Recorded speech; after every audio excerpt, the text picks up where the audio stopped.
tout se fait là maintenant. La macération, l'extraction pour les vins rouges, dans les premiers jours, c'est fondamental. Il y a une libération des pigments rouges, la libération des tanins, tout ça doit faire des polymérisations, une richesse, une stabilisation de cette couleur et de ces tanins. Pendant les premiers jours, pendant la fermentation alcoolique, il y a un travail phénoménal.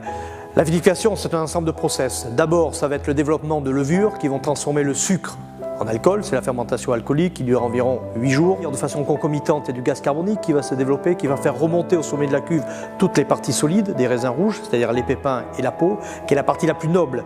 Et donc pendant tout le phénomène de la vinification, ça va être de prendre ce jus clair au départ, de le renvoyer au sommet de la cuve pour qu'il diffuse à travers le marc et que le vin s'enrichisse progressivement en tanins, en couleur et en arôme.